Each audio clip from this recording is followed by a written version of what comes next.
What are some things about China that people don't understand, positive, just in the culture? What's some interesting things that you've learned about the Chinese? Well, the sheer number of really smart, hardworking people in China is incredible. There are really, if you say like how many smart, hardworking people are there in China? There's far more of them there than there are here, I think, in my opinion. And they've got a lot of energy. So, I mean, the architecture in China that's in recent years is far more impressive than the U.S.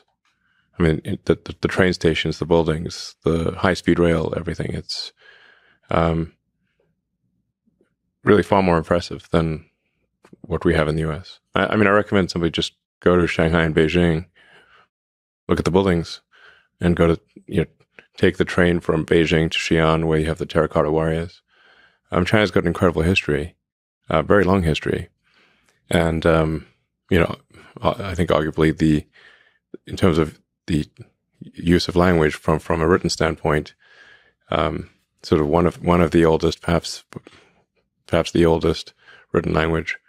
And in China, people did write things down. So, now China, historically has always been, with rare exception, been internally focused. They've not been acquisitive. They've fought each other. There have been many, many civil wars. In the Three Kingdoms War, I believe they lost about 70% of their population. So, they've had brutal internal wars, like civil wars that make the U.S. Civil War look small by comparison. So I think it's important to appreciate that China is not monolithic. We sort of think of like China as a sort of one entity of one mind, and this is definitely not the case.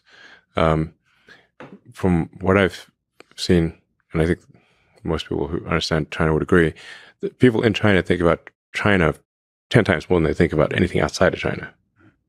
So it's like 90% of their consideration is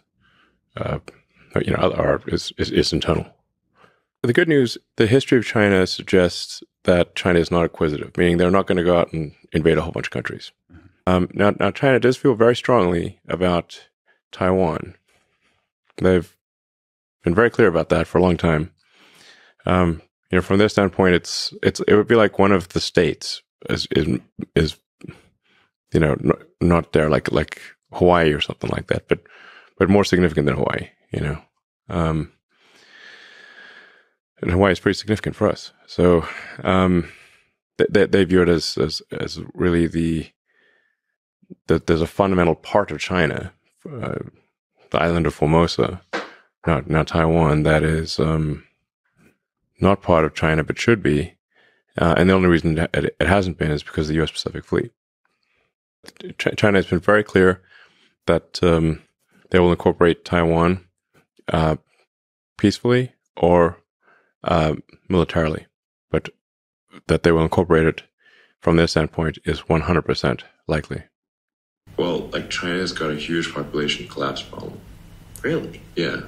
China, you actually get penalized if you have more than one kid. No, are you being serious? No, They cut that off. No, see, this is like, so part of it is just like we're operating on things that were true in the past but are no longer true. So China did have a one-child policy, but like about 10 years ago, they changed it to a two-child policy. And then a few years ago, they changed it to a three-child policy, and birth rate kept plummeting the whole time. They had the lowest birth rate ever last year. Well, really? Yeah, China's birth rate right now is 40% below replacement. Wow. I don't think we're headed into a big recession.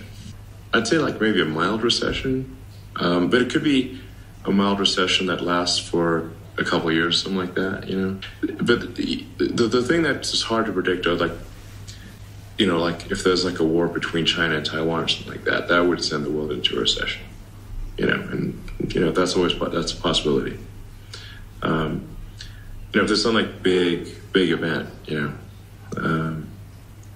but like, and there is a challenge in China right now with. Shit's scary.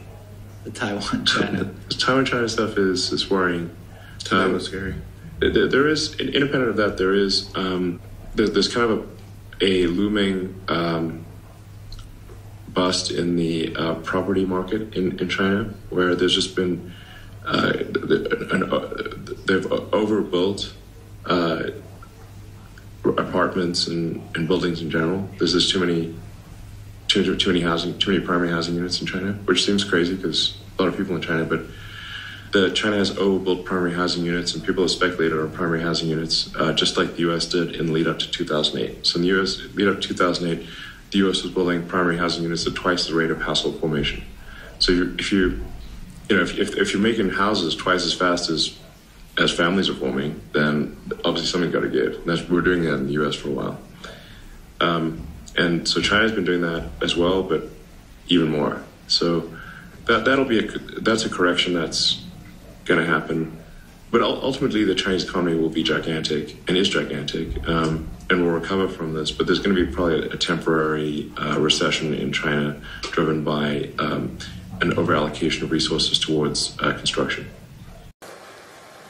New vehicle production is electric in the United States,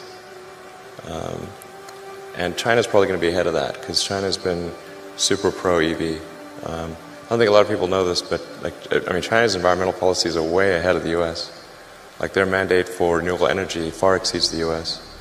I think sometimes people are under the impression that China is either dragging their feet or somehow behind the U.S. in terms of sustainable energy promotion, but they're by far the most aggressive on Earth. It's crazy. I mean, in fact, a coalition of Chinese car manufacturers just wrote the Chinese government to beg for them to slow down the mandate because it's too much. They need to make 8% electric vehicles, I think, next year or in 2 years or something. They can't physically do it. So China's by far the most aggressive on electric vehicles and solar. I think China's a real interesting country, I have to say. The thing to appreciate about China is just that there's a lot of really smart, really hardworking people there, and they're going to do a lot of great things. This is sort of, independent of Chinese government policy. They're just going to do a lot of interesting things. The thing that will feel pretty strange is that the Chinese economy is going to be probably at least twice as big as the U.S. economy. Maybe 3 times, but at least twice.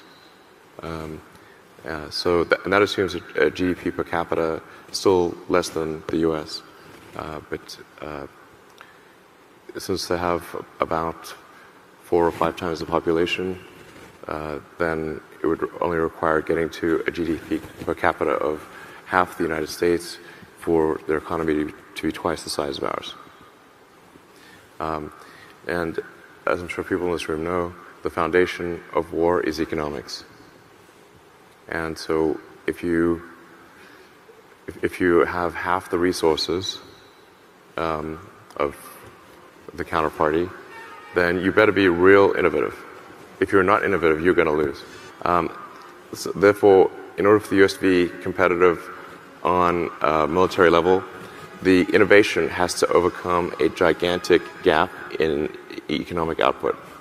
Okay, so in the absence of radical innovation, the US will be militarily second.